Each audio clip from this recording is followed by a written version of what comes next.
Hello everyone, कैसे हैं आप सभी। आई होप आप सभी ठीक होंगे। देखिए, आज की जो हमारी वीडियो वो एमए सेकेंड ईयर वाले स्टूडेंट्स के लिए जो पॉलिटिकल साइंस इग्नू से कर रहे हैं, और जो आज हमारे बुक का नाम है वो है MED8। इसको हम भूमंडलीकरण एवं पर्यावरण बोलते हैं। और आज मैं इसमें आपको 2019 का जो जून बैच है उसके क्वेश्चन पेपर को सॉल्व कराऊंगी।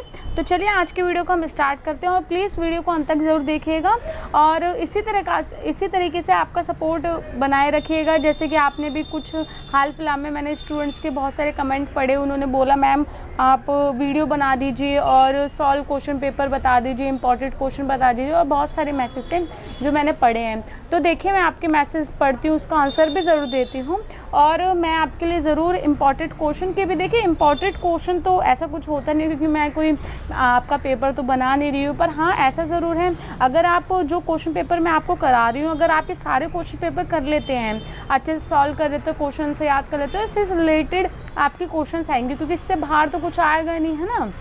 तो इसको आप ज़रूर याद कर लीजिए और वीडियो को ज़रूर पूरा देखिए और समझिए। और अगर आपको कुछ समझ नहीं आता तो मेरे को कमेंट बॉक्स में लिख के बताइए, मैम मेरे को ये चीज़ समझ नहीं है, ये प्लीज़ इसको वापस से आप एक्सप्लेन कर देना अपनी नेक्स्ट वीडियो में, तो मैं कर दूँगी इसको। तो इसी तरीके से आप और कमेंट ज़्यादा से ज़्यादा करिए कि आपको वीडियोस चाहिए, तो देखिए उसी अकॉर्डिंग फिर मैं और जल्दी बनाऊँगी, नहीं तो मैं फिर जो मैं रूटीन है मैं उसके अकॉर्डिंग बनाती हूँ। तो चलिए आज की वीडियो को हम स्टार्ट करते हैं, और प्लीज़ लाइक शेयर सब्सक्राइब ज़रूर कीजिए, अपने दोस्तों में शेयर कीजिए कि इस तरीके से वीडियो है एमए सेकेंड ईयर वाले स्टूडेंट्स की, BA की जो भी है, आप अपने दोस्तों में भी शेयर कर सकते हैं। तो देखिए, हमारा जो आज का क्वेश्चन है वह इस प्रकार से है।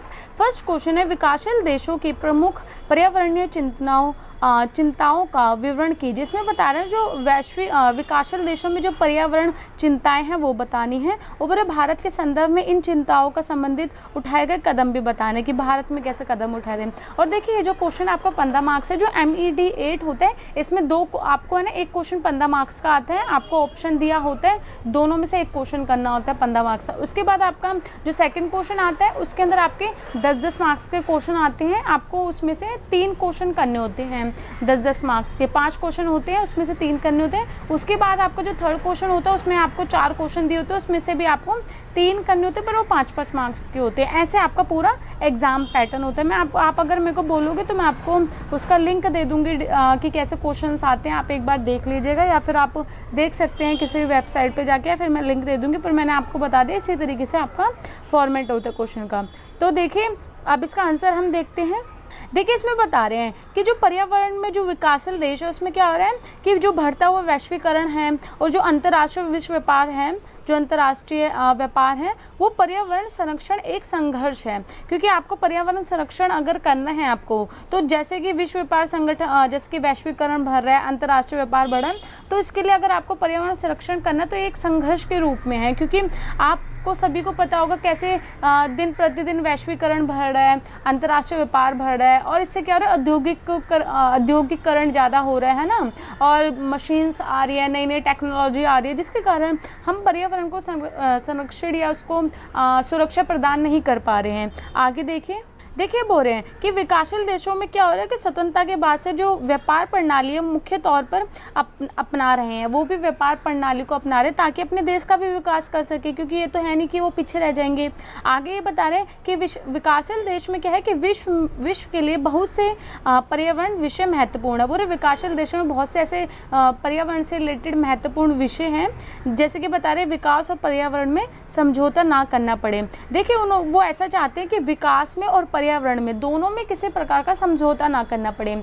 या तो ऐसा देखो क्या होता है, जो विकसित देश होते हैं ना, जो विकसित पूरे देश हैं, वो क्या करते हैं, वो अपने समझौता करते हैं पर्यावरण के साथ, वो अपने विकास के साथ समझौता नहीं करते कभी भी, वो पर्यावरण के साथ कर लेते हैं, और पर्यावरण को कोई भी नुकसान पहुंचे उनको कोई लेना देना नहीं है ना। परंतु आज के टाइम पे ऐसे नहीं, बहुत सी संधियाँ, बहुत से कानून या नियम बन चुके हैं।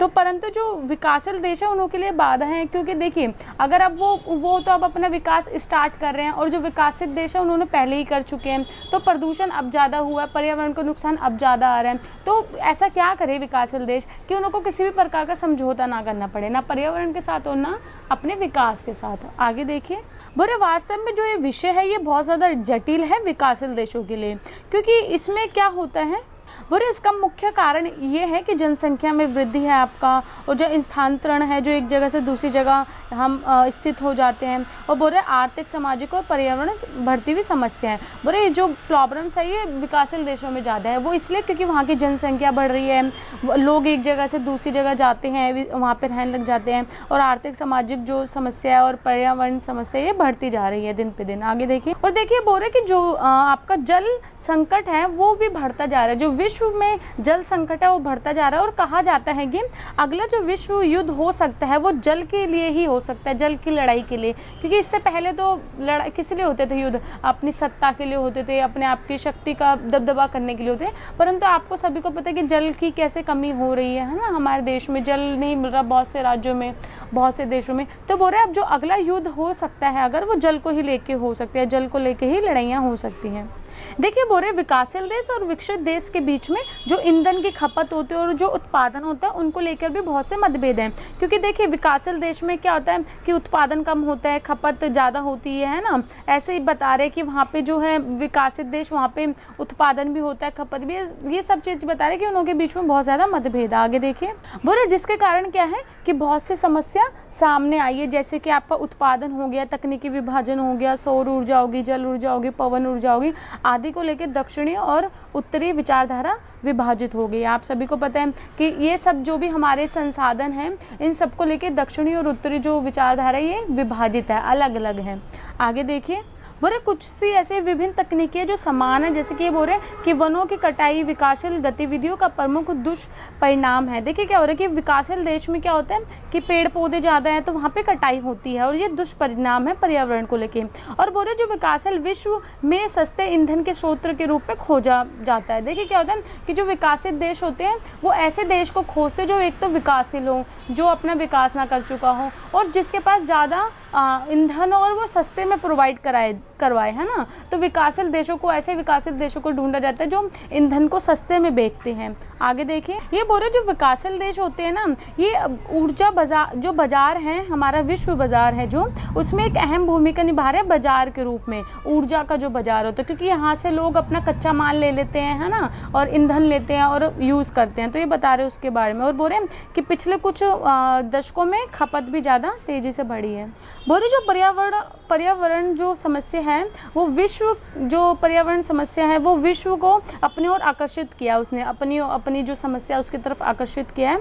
और बोल रहे हैं कि ऊर्जा की मांग में जो विकासशील देशों में सोचनी है। बोल रहे हैं कि जो ऊर्जा की मांग को जो पूरी करते विकासशील देश, इनको सोचना चाहिए इस बारे में। आगे देखिए बोल रहे भारत में सरकारी संगठन, अब इसके बारे में पढ़ेंगे क्या बता रहे हैं इसमें। देखिए क्वेश्चन में पूछा था ना कि भारत में किस प्रकार से कदम उठाएंगे, तो उसका ये पहला पॉइंट है कि भारत में सरकारी संगठन। देखिए बोल रहे कि भारत में सरकार ने पर्यावरण की रक्षा के लिए बहुत से संगठन या मंत्रालय की स्थापना की है और बनाए गए हैं, जैसे कि हम पढ़ सकते हैं पर्यावरण एवं वन मंत्रालय जो हो गया, और फिर जल संपदा मंत्रालय हो गया, जैव तकनीकी विभाग हो गया, भारत का भूविज्ञानिक सर्वेक्षण और राष्ट्रीय महासागरीय संस्था, ये सब प्रमुख हैं जो पर्यावरण की रक्षा करते हैं और ये सतत विकास की प्रगति पे कार्य करते हैं कि सतत विकास कैसे किया जाए। और आपको पता ही होगा कि सतत विकास क्या होता है, जो आने वाली पीढ़ी के लिए सामानों को रोक के रखते हैं और जितना हो सके कम से कम प्रयोग करते हैं, मतलब संसाधनों का। आगे देखिए नेक्स्ट है पॉइंट केंद्रीय प्रदूषण नियंत्रण बोर्ड।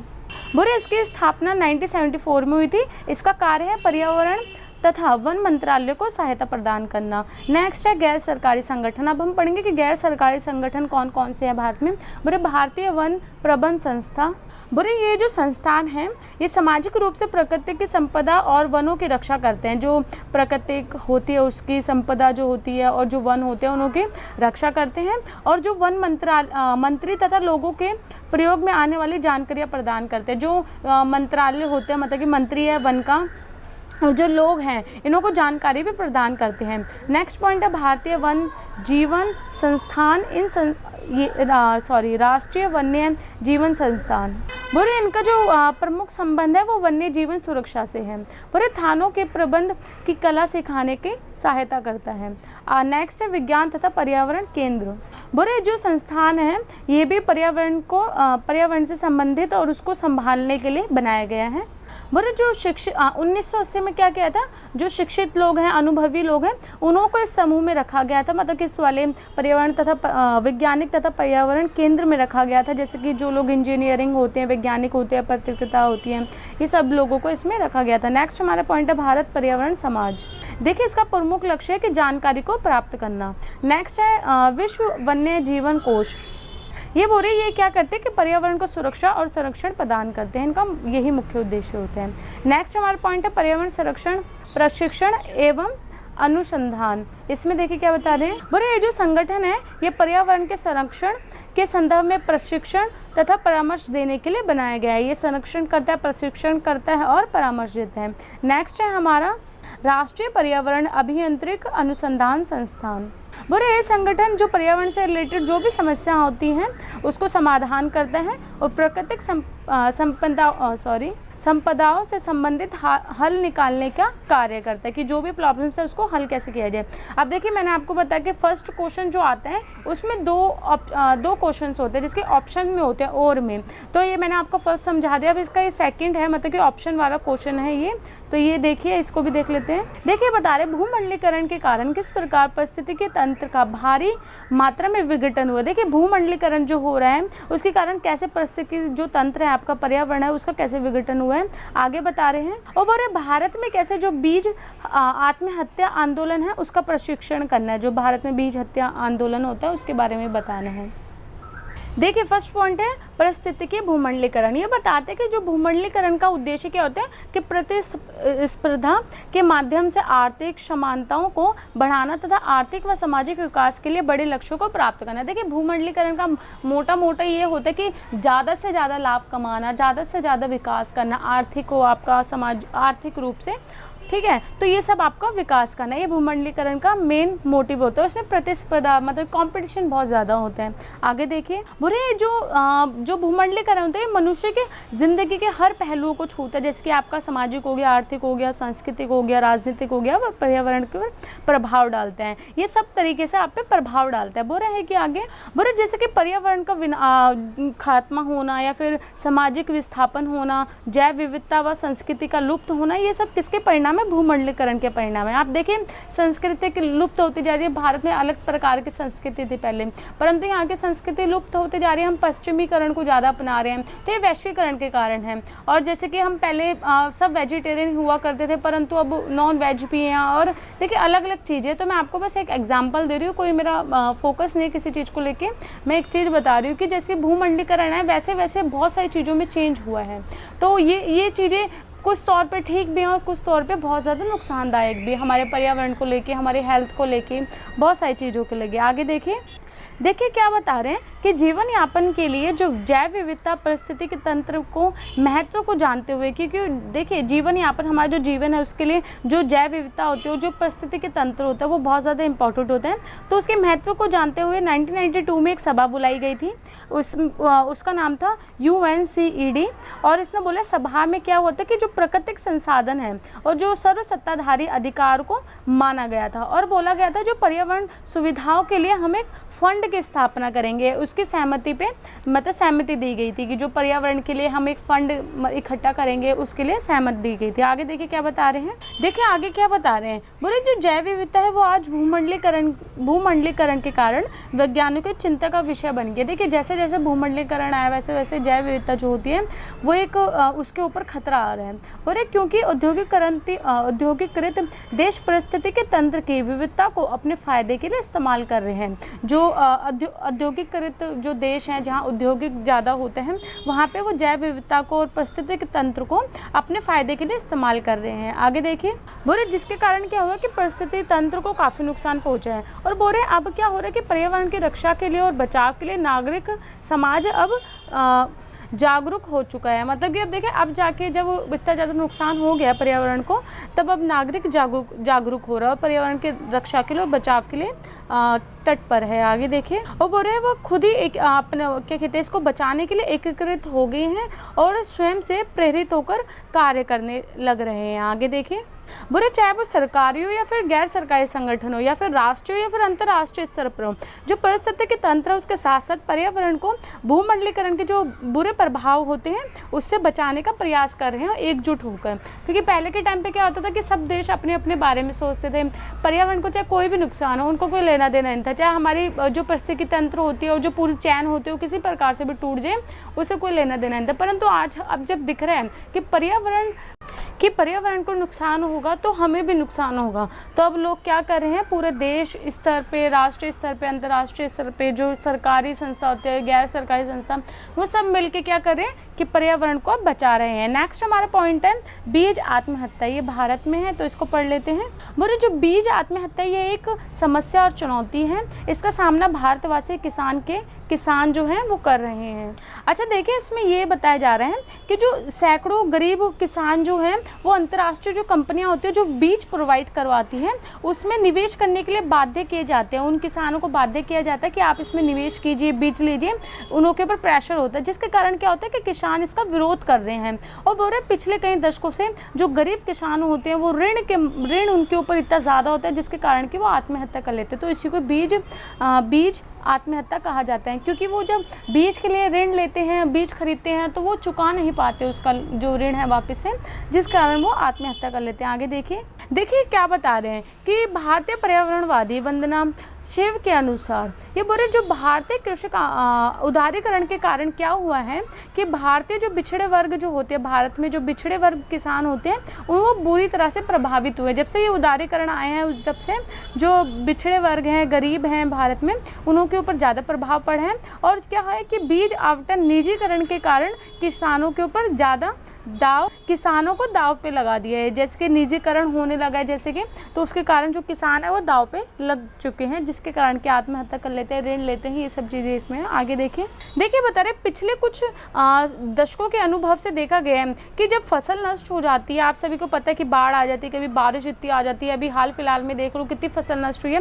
तो बता रहे कि जब फसल नष्ट हो जाती है तो किसान क्या करते हैं, आत्महत्या कर लेते हैं या फिर आदिवादी कदम उठा लेते हैं, फिर ऐसा कोई कदम उठा लेते हैं जो बहुत ख़राब होते हैं। क्योंकि देखिए उनको लगता है कि हम ऋण चुका नहीं पाएंगे, हमें फसल खराब हो गई, पैसे कहाँ से आएगा उनका, जिसके कारण वो आत्महत्या कर लेते हैं। आगे देखिए क्या बता रहे हैं, और बोल रहे हैं कि मंडलीकरण के नाम पर क्या होता है कि जो बहुराष्ट्रीय कंपनियां होती है वो रासायनिक उर्वरकों को बहुत उच्च दाम पर बेचती है, और ये कहती है कि इससे कृषि जो है उत्पादन जो है वो बहुत जल्दी तेज़ी से होगा, तो इसको ऊंचे दामों पर बेचती है। ठीक है, जिसके और है ना क्या कहते हैं, जो कृषक लोग होते हैं और जो किसान लोग होते हैं वो उसको खरीद भी लेते हैं। और सॉरी जो लास्ट की लाइन थी वो नहीं, ये बोल रहे हैं कि जबकि क्या होता है कि जो किसान होते हैं और जो बाज़ार में उनको जानकारी तो होती नहीं है, तो क्या कहते हैं जो आपके उत्पादक के लिए बहुत कम मूल्य पर बेचते हैं। जो आपका उत्पादक होता है, जो भी आपको फसल मिलती है, ये सब चीज़ें जो होती हैं ये कम उस पर बेचते हैं, और जो उर्वरक उनके पास होते हैं, कुछ भी चीज़ें होती है वो भी उसको कम चीज़ पे बेच देते हैं, क्योंकि उनको बाज़ार के बारे में कुछ ज़्यादा जानकारी नहीं होती है। आगे देखिए बोल रहे इस प्रकार से जो विश्व व्यापार संगठन है और अंतर्राष्ट्रीय ऋण संस्था जैसे विश्व बैंक, अंतर्राष्ट्रीय मुद्रा कोष, एशियाई विकास बैंक और अन्य, ये सब विचार इन्होंने किए हैं कि जो आपका विश्व व्यापार है और जो पूंजी व्यय है ये केवल बहुराष्ट्रीय कंपनियों के लिए लाभदायक है। बोल रहे कि जो बहुराष्ट्रीय कंपनी होते हैं खाली उन्हों के लिए लाभदायक होती है, ये सारी चीज़ें जो अभी मैंने बताई हैं आपको पढ़ के, पूरा ना कि ये किसानों के लिए होती हैं। बोले इसी कारण से क्या है, जो विश्व व्यापार संगठन है उसने किसानों पर परिधान किया है, परिधान घटाने का काम किया, मतलब कि उन पर जितनी स्ट्रिक्टनेस होती है, दबाव होता है, इसको कम करने का वो किया है। और बोल रहे कि सरकारी हस्तक्षेप बढ़ाने व सार्वजनिक क्षेत्र में इकाइयों का निजीकरण करने का सुझाव दिया है। ये बोल रहे कि सरकार अपना हस्तक्षेप उस पर कर सकती है, जिसकी जो जहाँ की सरकार है वो उस पर हस्तक्षेप कर सकते हैं, और जो सार्वजनिक क्षेत्र है उसमें इकाइयों में निजीकरण करने का सुझाव भी दिया है। आगे देखिए क्या बता रहे हैं, बोल रहे कि ये आवश्यक है, ये है एकदम ही निर्धारित है कि अगर आपको उच्च उपज चाहिए है, अगर आपको अच्छी फसल चाहिए तो आपको बीजों, उर्वरक तथा कीटनाशकों का प्रयोग करने के लिए किसानों व कृषि धारकों को भारी शुल्क देना पड़ेगा। अगर आपको अच्छी फसल चाहिए तो कृषकों को क्या करना पड़ता है, भारी शुल्क देना पड़ता है, इन सब चीज़ों के कारण जो मैंने आपको अभी ऊपर बताया। नेक्स्ट देखिए हमारा सेकंड क्वेश्चन है, बाढ़ और चक्रवात जैसी आपदाओं के कारण ये परिणामों की व्याख्या कीजिए। देखिए अभी आपका सेकंड क्वेश्चन है 10 नंबर का आपके पेपर में आएगा। जो मैंने अभी ऊपर बताया ये आपके 15 नंबर के आएंगे। 7 + 5 ऐसे कुछ होता है कि क्योंकि एक ही क्वेश्चन में 2 क्वेश्चन पूछे होते हैं आपके, परंतु ये वाला जो क्वेश्चन है ये आपके 10 नंबर का आएगा। तो चलिए इसको पढ़ते हैं हम। देखिए पहले है हमारा बाढ़। वैसे तो मैंने आपका ये जो चैप्टर है ये मैंने पहले आपको करा दी थी, एक क्वेश्चन भी आपको मैंने पहले करवा चुकी हूँ, पर मैं वापस से करा देती हूँ। देखिए बोल रहे जो पानी जो जीवन के लिए बहुत अनिवार्य है, परंतु अधिकतम और कमी होने के कारण ये परेशानी पैदा कर देती है। बोले वर्षा अधिक हो तो भी हमारे लिए मतलब कि सही नहीं है, और कम होती है तब भी हमारे लिए सही नहीं है। अगर कम होती है तो क्या होता है कि सूखा पड़ जाता है, और अधिक वर्षा होने से क्या होता है कि सब कुछ बहा ले जाती है। ये सब मैंने आपको पहले पढ़ा दिया था। बोलते एक तरफ जल जो है वो जीवनदाता कहलाते हैं, तो दूसरी तरफ एक भयानक रूप ले लेती है, आपदा का भयानक रूप ले लेती है। करीबन 1 वर्ष में एक क्षेत्र में ये जो बाढ़ है ये तबाही का कारण बनती है। बोले बाढ़ का मुख्य कारण क्या होता है, या तो फिर उच्च स्तरों पर बर्फ़ का पिघलना, या फिर जिसके कारण नदियों का जलस्तर बढ़ जाता है, वर्षा का। और बोले और क्या होता है कि वर्षा जब ज़्यादा हो जाती है तो नदियों द्वारा जो मृदा होती है उसको बहा ले जाते हैं। ये सब गंभीर विपरीत प्रभाव है जो हम पे पड़ते हैं। आगे देखिए बोले बाढ़ से क्या होता है, बाढ़ के जब विनाशकारी प्रभाव से क्या होता है कि बहुत सारी चीज़ें पानी में डूब जाती हैं और बहुत ज़्यादा क्षति होती है। और क्या होता है बाढ़ से अगर आपको बचना है तो उससे पहले ही वहाँ की आपको तैयारी करनी पड़ेगी, या फिर उस पर उसके भाव को नियंत्रण करने के लिए पहले से कुछ सुझाव करने पड़ेंगे। नेक्स्ट है चक्रवात। बोले क्या होता है चक्रवात में परिणाम स्वरूप जो मूसलाधार वर्षा होती है, और क्या होता है कि तेज़ी से हवा चलती है, बहुत तेज तूफान आता है, तो ये आपदा के रूप में बदल जाते हैं। बोले क्या होता है चक्रवात के कारण क्या होता है कि संपत्ति की हानि होती है, और जो हवाई जहाज जो उड़ते हैं और जो गगनचुंबी बहुत लंबी लंबी इमारतें होती है वो पूरी ढह जाती हैं, और क्या होता है जिससे कि बहुत सारी दुर्घटना मृत्यु ये सब होने लग जाती हैं। और बोले कि इमारतों के टूटने से क्या होता है कि कृषि संबंधित जो समस्या होते हैं वो भी आती है, जो हमारे संचार संबंधित या फिर नेटवर्किंग संबंधित जो समस्या होती है वो भी आती है, सब बिगड़ जाती हैं। बोले आपदा में क्या होता है, इस आपदा में कि सरकार जो होती है वो क्या करती है अपना योगदान देती है, मतलब कि सहायता का योगदान देती है, और जहाँ पे भी जैसे कि भौतिक रूप से और वित्तीय संसाधनों का इस्तेमाल करती है। और बोले यातायात संबंधित और मतलब कि और पहले से ही आपको चेतावनी दे देती है और राशन उपलब्ध कराती है, ये सब सरकार करती है। अगर ये तो देखिए कोई भी आपदा आती है तो सरकार ये सब चीज़ें तो करती ही है। आगे देखिए बोले इस प्रकार की सहायता करने के लिए वह अलग से विभाग भी बनाती है, जो एक सहायताकार विभाग होता है, और ये क्या कहते हैं हर एक राज्य में इसकी स्थापना की जाती है, और ये लोगों की हेल्प करते हैं। बोले कि इसकी स्थापना ब्लॉक गाँव के स्तर पर भी की जाती है। बोले जिला स्तर पर कमेटी लोगों के प्रतिनिधियों का, एनजीओ का तथा अन्य सरकारी सदस्यों व लोगों का प्रतिनिधित्व करती है। देखिए तो हमारा बहुत इजी था चक्रवात और जो बाढ़ है, ये मैंने आपको पहले भी पढ़ा दिया था। नेक्स्ट हमारा पॉइंट है सतत खाद्य सुरक्षा के सूचक क्या है, आपको बताना है कि सतत खाद्य सुरक्षा के सूचक क्या होते हैं। तो ये भी आपका 10 नंबर का ही क्वेश्चन आएगा, और ये आपके ऐसे 4 क्वेश्चन आएंगे क ख घ घ, तो इसमें से आपको 3 करने होंगे। देखिए पहला पॉइंट है भोजन रक्षा के स्थिरता। बोले कि भोजन स्थिरता का अर्थ ये होता है कि आपकी अर्थव्यवस्था जो है वो कुशल है, मतलब एकदम ठीक से चल रही है। अगर आपको भोजन ठीक प्रकार से सबको मिल रहा है, सबको 3 वक्त की रोटी आराम से मिल रही है, खाना वाना जो भी है, तो इसका मतलब ये कि आपके वहाँ की अर्थव्यवस्था ज़्यादा अच्छी है ना। आगे देखिए क्या बता रहे, बोल रहे हैं कि इसके सूचकांक नीचे इस प्रकार से हैं। बोले भोजन रक्षा में स्थिरता के संकेत। बोले ये एक टिकाऊ सूचकांक है जो हमें भविष्य के विकास के लिए नीतियां चुनने में मदद करता है। बोले देखिए राज्य को अपने आज और कल के बीच में जो तालमेल बिठाना है उसके लिए क्या होता है कि पर्यावरण मैत्री तरीकों की ज़रूरत है, मतलब कि आप पर्यावरण से मैत्रीपूर्ण संबंध रखेंगे तभी आप ये सब चीज़ें तालमेल बिठा पाएंगे। बोले इसका उद्देश्य क्या होता है स्वच्छ पर्यावरण, पानी व वातावरण। नेक्स्ट पॉइंट है भोजन संरक्षण के टिकाऊ संकेत। बोले इस जो इसमें है इसमें 17 सूचकांक होते हैं। बोले इस सूचकांक को हम 3 उसमें बांट सकते हैं, मुख्य 3 भागों में बांट सकते हैं। बोले उपलब्धता सूचकांक, पहुंच सूचकांक और अवशोषण सूचकांक। तो चलिए इसको पढ़ते हैं अब हम। बोले भारतीय शुद्ध भोया क्षेत्र। बोले इसमें क्या होता है कि पैदावार की जो भूमि होती है और भोजन की जो पैदावार होती है वो इसमें रखी जाती है। खा है आपका, खा में बता रहे शुद्ध बुआई क्षेत्र के प्रतिशत। बोले इस सूचकांक में बताया जाता है कि फसल कहाँ तक फैला सकते हैं। और गा है आपका एनेक्डोटिक, ये भविष्य में जो भी हर एक इंसान की खपत है उसको दिखाता है। नेक्स्ट है व्यक्तिवन क्षेत्र प्राप्ति। बोले यह सूचकांक जो है ये जंगल का दायरा बताता है। नेक्स्ट है आपका स्थायी जल स्तर। बोले ये जो सूचकांक है पानी के उन स्रोतों को बताता है जिन्हें अभी तक इस्तेमाल नहीं किया गया। और नेक्स्ट है खराब जमीन का प्रतिशत। यह जो सूचकांक है भौगोलिक बुरे नक्शों पे खराब क्षेत्र जो होता है उसके बारे में दिखाता है। नेक्स्ट है फली की फसल, ये फली की फसल के बारे में बताता है। नेक्स्ट है जमीनी जल का भविष्य में इस्तेमाल। बोले ये सूचकांक पानी के स्रोतों का बताता है जो भविष्य में इस्तेमाल किया जाएगा।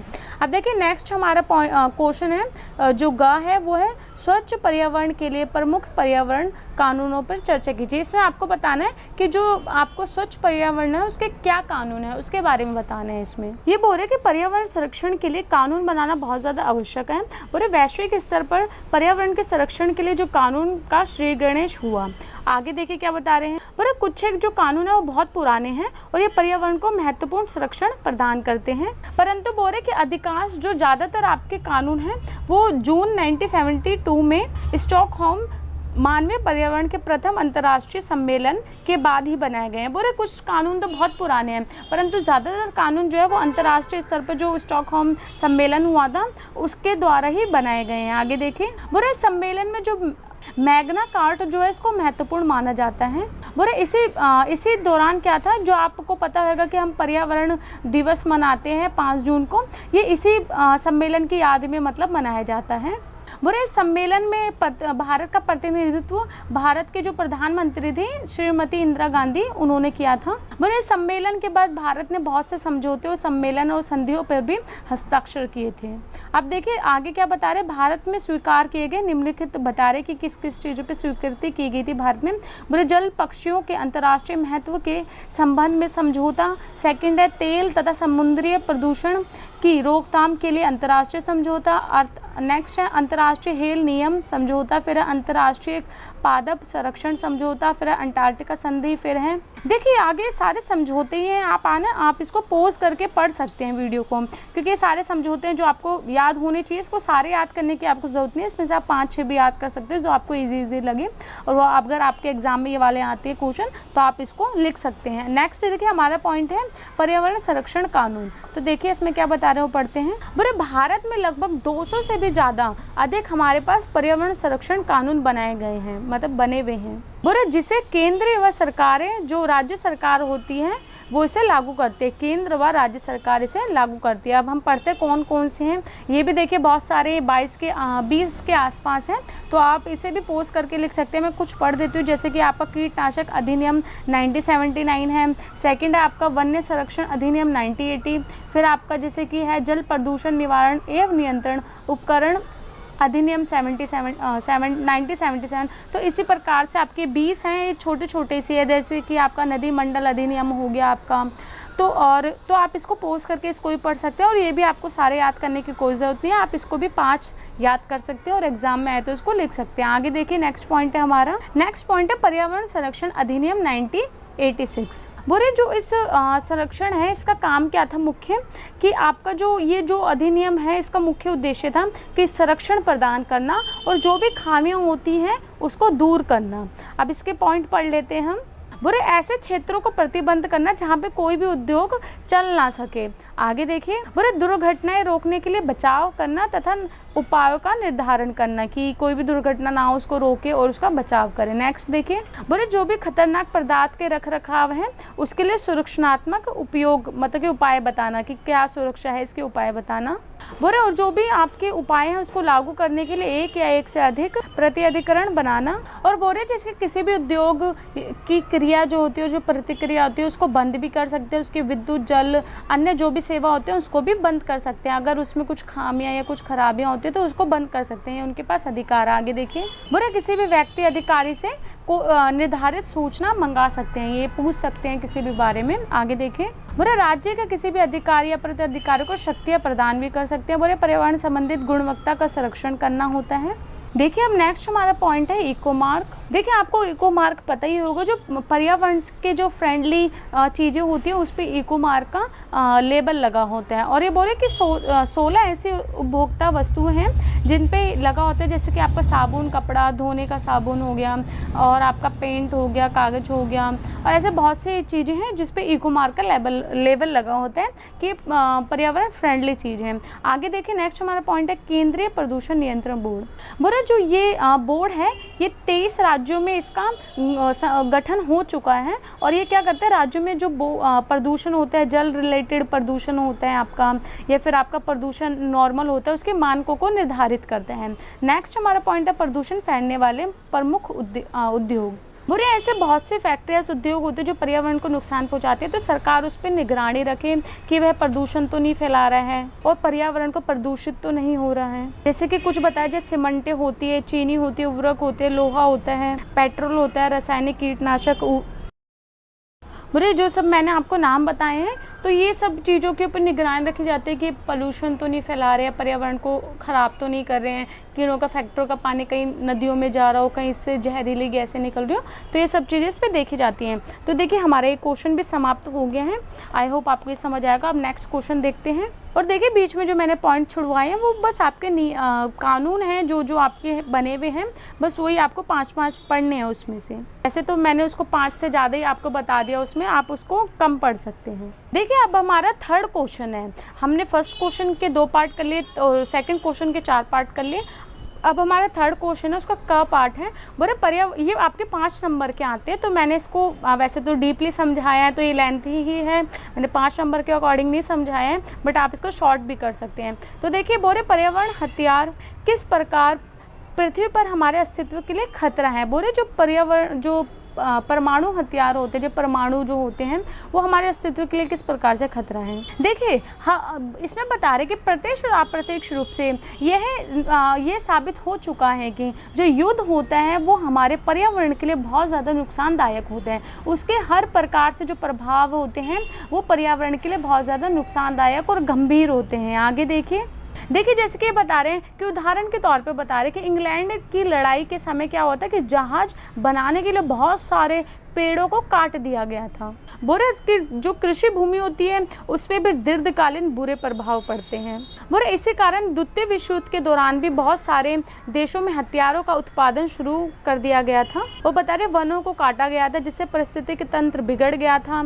अन्य तरीकों से भी अन्य तरीके होते उसको भी सीमा पार करके लोगों ने हथियार बनाने लग गए थे। बोरे जीवन के साथ साथ पर्यावरण को भी उखाड़ कर फेंक दिया था। तो ये बता रहे कि युद्ध जो होते हैं उसके परिणाम कभी अच्छे नहीं होते। युद्ध से हमेशा हम देखो जो लोग होते हैं उनको तो नुकसान पहुंचता ही है, बहुत ज़्यादा लड़ाई झगड़ा मारपीट नरसंहार होता है, परंतु जो पर्यावरण है उसको भी बहुत ज़्यादा बुरे प्रभाव पड़ते हैं। आगे देखिए आगे क्या बता रहे हैं कि युद्ध के कारण क्या होता है कि जनसंख्या विस्थापन होता है। देखिए जब युद्ध होता है तो जनसंख्या विस्थापन, एक जगह से दूसरी जगह चल जाते हैं लोग।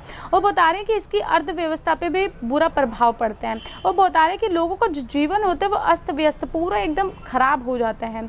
आगे बता रहे कि औद्योगिकरण, और बोल रहे हैं कि युद्ध के दौरान क्या होता है कि औद्योगिक हुआ था उसके दौरान ये बता रहे हैं कि युद्ध में क्या होता है कि जो सरकार होती है, देश होते हैं, वो क्या करती है अपना पूरा खर्चा किस पे लगा देती है, युद्ध पे लगाती है, उसके उत्पादन पे लगा देती है, जो होते हैं आपके अस्त्र शस्त्र होते हैं उस पे लगा देती है। आगे देखिए बोले आखिरकार हम कह सकते हैं कि जो प्राकृतिक आपदाएं बोले जो प्राकृतिक आपदाएं युद्ध से भी जुड़ी हुई है। आप देख रहे हैं ना कि किस प्रकार से इतनी ज़्यादा आपदाओं का हमें सामना करना पड़ता है, तो ये सब युद्ध के कारण भी होता है। आगे देखिए नेक्स्ट पॉइंट है हमारा नाभिकीय हथियार। देखिए बता रहे कि मानव द्वारा बनाए गए जो नाभिकीय हथियार होते हैं बहुत ज़्यादा खतरनाक होते हैं। बोलते हैं नाभिकीय हथियारों के प्रभाव को जो हिरोशिमा तथा नागासाकी की घटना का उदाहरण हम देख सकते हैं। आप सभी को पता होगा कि अमेरिका ने किस तरीके से हिरोशिमा और नागासाकी के ऊपर बम फेंका, और आज तक वहाँ की पीढ़ियाँ जो है वो अभी तक रोग से, जब भी इसकी न्यू पीढ़ी जो आती है तो क्या होता है उनके अंदर रोग लगे होते हैं कुछ ना कुछ। तो ये बता रहे कि जो नाभिकीय आपका जो होता है कि अगर उसके जो दुष्परिणाम होते हैं वो इतने भयानक होते हैं। पहली बात तो वहाँ की जो पूरी राज्य, पूरा देश वो तबाह कर दिया। और जब वहाँ पे अभी भी वहाँ की वायुमंडल, वहाँ के वातावरण इतना दूषित, इतना ख़राब हो चुका है कि जो भी अब नई पीढ़ी होती है उसमें भी वो रोग जो होते हैं वो लगे हुए होते हैं। आगे देखिए क्या बता रहे हैं। बोल रहे कि अगस्त में 1945 में हिरोशिमा तथा नागासाकी पर बम गिराया गया था। बोले उसके द्वारा जो भी विनाश हुए थे बहुत भयानक थे। बोले कि नाभिक के जो परिणाम थे वो पर्यावरण पे भी बहुत बड़े प्रतिकूल प्रभाव पड़े, जो हमारे पर्यावरण पे हैं उस पर भी बहुत खराब उसके प्रभाव पड़े। देखिए बता रहे हैं कि जो भी देश नाभिक के उत्पादन करते हैं, मतलब कि नाभिक के हथियारों का उत्पादन करते हैं, फिर उन पर नियंत्रण रखते हैं, तो क्या होता है कि वो उनका जाहिर सी बात अगर बना रहे हैं, उनको रख रहे हैं, तो उनका परीक्षण भी करेंगे। तो परीक्षण कहाँ पे करते हैं? वो भूमि के अंदर करते हैं, जिसके कारण क्या होता है कि भूमि के अंदर कंपन होता है और उसके कारण क्या प्रभाव पड़ते हैं हमारे पर्यावरण का, जिसकी भूकंप आता है या फिर आपको ज्वालामुखी फटता है या फिर सूखा या अन्य ऐसी बहुत सी आपदाएं आती हैं। आगे देखिए क्या बता रहे हैं। बोले इसके कारण क्या होता है, जो जलवायु परिवर्तन होता है, वातावरण परिवर्तन भी होता है। नेक्स्ट हमारा पॉइंट है प्रभावों को सीमित करना। देखिए बता रहे कि जो मानव द्वारा बनाए गए हथियार होते हैं बहुत ज़्यादा खतरनाक होते हैं और बोले एक बम ही काफ़ी होता है सब कुछ तबाह करने के लिए। एक बम जो होता है वो बहुत ज़्यादा खतरनाक होता है। इसलिए क्या किया गया है कि जो वैश्विक समुदाय है, बोले जो वैश्विक समुदाय है उसने क्या किया कि राष्ट्रों के ऊपर रोक लगाई है कि जो उत्पादन करते हैं बमों का, इनों पे उत्पादन पे रोक लगाई है। और बहुत से देशों ने इस पे मतलब कि हामी भी जताई है कि हाँ ठीक है ऐसा हम करेंगे।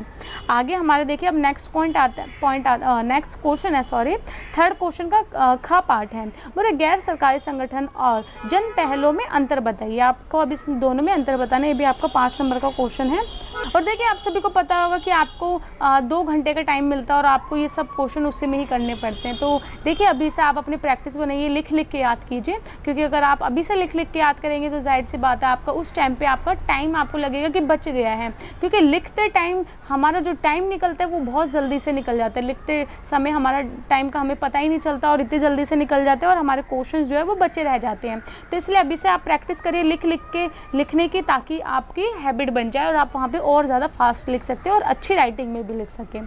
तो देखिए इस क्वेश्चन में क्या बता रहे हैं वो बताती हूँ मैं आपको। देखिए इसमें बता रहे कि सरकारी और गैर सरकारी संगठन तथा लोगों के प्रयासों में बहुत ज़्यादा अंतर नहीं है, क्योंकि दोनों के द्वारा प्रत्यक्ष रूप से जन कल्याण प्रभावित करती है। मतलब कि देखिए जो जनता होती है, फिर जन जो होती है, वो लोग जो होते हैं, उनके द्वारा जो भी आंदोलन या फिर जो भी किया जाता है और जो गैर सरकारी संगठन द्वारा किया जाता है, वो दोनों का एक ही उद्देश्य होता है कि जो जनता होती है या फिर जो जन होता है उसके कल्याण के लिए कार्य करना। तो इनों में ज़्यादा कोई फर्क नहीं होता। आगे देखिए बोले इसे लोगों का सामूहिक प्रयास कहा जा सकता है।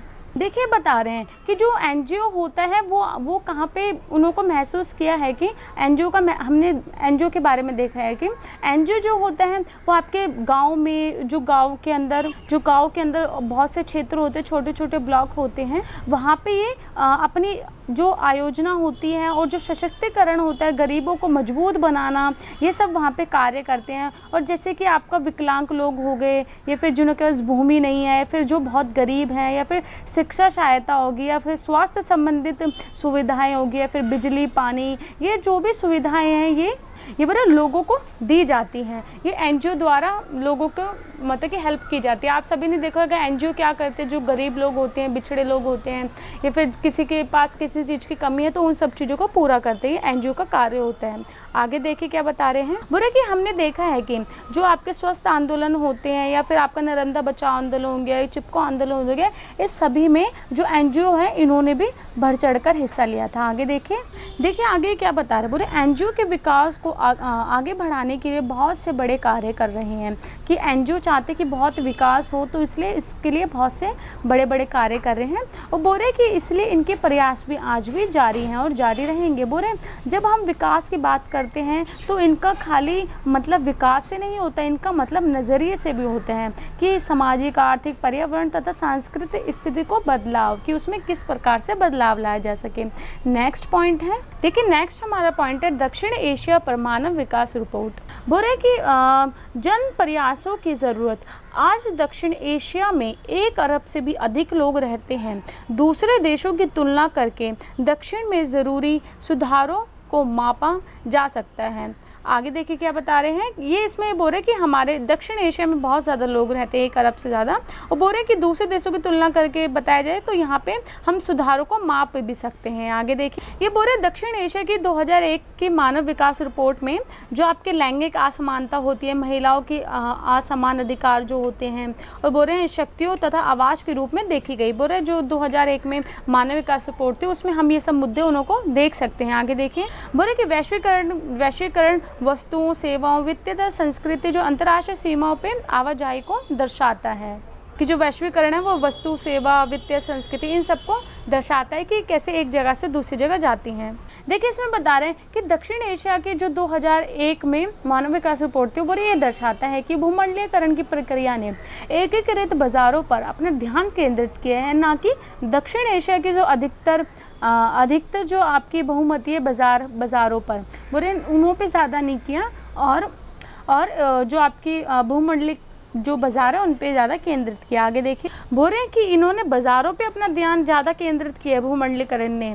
उन्होंने किस पे नहीं किया, जो गरीबी और जो मानव विकास को प्रोत्साहित नहीं किया, जो गरीबी अनमूल्य होते हैं उनको नहीं प्रोत्साहित किया। आगे देखिए बोले ये रिपोर्ट ये बताती है कि वैश्वीकरण की जो प्रक्रिया लोगों के ऊपर क्या प्रभाव डाल रही है, फिर उसका क्या नज़रिया है। बोले रिपोर्ट केवल एक ही वैश्वीकरण पहलू पर गौर करती है, आर्थिक वैश्वीकरण की सीमा तथा इसका दक्षिणी एशिया लोगों पर प्रभाव।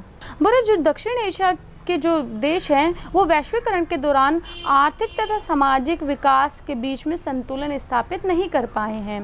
और ये न्याय संगत वैश्वीकरण प्रक्रिया के लिए वित्तीय, व्यापारिक, निवेश प्रणालियों के साथ साथ सामाजिक विकास एकीकरण की भी आवश्यकता होती है। देखिए इसमें ये बता रहे हैं बस कि जो रिपोर्ट है इसमें ये दर्शाया गया कि वैश्वीकरण से कैसे दक्षिण एशिया जो देश हैं उस पर ज़्यादा प्रभाव पड़ा है, और वो किस प्रकार से वैश्वीकरण का कुछ लाभ नहीं उठा पाए हैं। और ये बता रहे कि वैश्वीकरण जो होता है वो खाली आर्थिक चीज़ों पे ज़्यादा केंद्रित होता है, वो ना कि गरीबी के ऊपर, लोगों के ऊपर वो ध्यान नहीं देता। और ये बता रहे कि वैश्वीकरण के कारण जो दक्षिण एशिया के देश है वो संतुलन नहीं बना पाए अपने आर्थिक विकास में और सामाजिक में, क्योंकि क्या होता है कि ये न्याय संगत नहीं है। आपको पता है ना वैश्वीकरण में क्या होता है, जो विकसित देश है वो सारे इसके लाभ उठा लेते हैं, जो विकासशील देश है जो अभी विकास कर रहे हैं वो इसका कोई भी लाभ नहीं उठा पाते, जबकि वो क्या होता है कि विकसित देश पूरा इन पे अपना मतलब कि इनसे पूरा लाभ ले लेते हैं अपना, है ना। तो ये सब इसमें बताया जा रहा है। आगे देखिए हमारा नेक्स्ट क्वेश्चन है 3rd का ग, बोले संधियों और उपसंधियों प्रोटोकॉल के बीच में अंतर बताना है। आपको संधियां या फिर उपसंधियां क्या होती हैं उसके बारे में बताना है। देखिए संधि में क्या बता रहे हैं,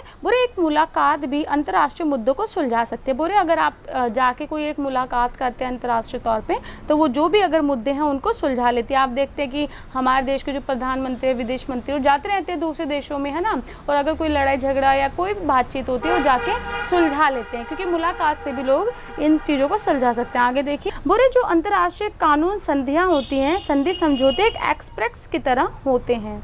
बोले जो अभिनेताओं की तरह अंतर्राष्ट्रीय कानून में प्रवेश करते हैं, कि अंतर्राष्ट्रीय जो कानून होते हैं उसमें जो अभिनेताएं होते हैं, जो हमारे नेता होते हैं वो उसमें प्रवेश करते हैं एक्सप्रेस की तरह। आगे देखिए बोले इन संधियों में रहने के लिए कहा जा सकता है और तुलना भी की जा सकती है। बोले अनुबंध तैयार दलों का अर्थ है जिस इसमें खुद को या पार्टी को टीबी अध्ययनों द्वारा अंतर्राष्ट्रीय कानून के अंदर उत्तरदायी आयोजित किया जाता है। विफल होने पर दायित्व संभाले जा सकते हैं। बोले देखिए इसमें क्या होता है कि जो अंतर्राष्ट्रीय आप संधियां देखते हैं ना, संधियां होती हैं, बोले इसमें संधियां होती है, अगर आप विफल भी हो जाते हैं, संधियां होने के बाद विफल हो जाते हैं तो क्या होता है इन्हों में संभाल लिया जाता है, जो भी आपके विफल होने के जो दायित्व होते हैं उनको संभाल लिया जाता है। आगे आपका प्रोटोकॉल है। बोले प्रोटोकॉल जो शब्द है वो ग्रीक भाषा से लिया गया है। बोले प्रोटोकॉल एक नियम है, बोले जो अंतर्राष्ट्रीय कानून में दिखाया जाना चाहिए। बोले यह एक संधि की रूपरेखा है। बोले ये क्या कहते हैं कि सामान्य जो दायित्व होते हैं, जो बुनियादी संस्थागत संबंधों को बताता है कि हमारे ये दायित्व है, ये बुनियादी संस्थागत है, इनको बताते हैं।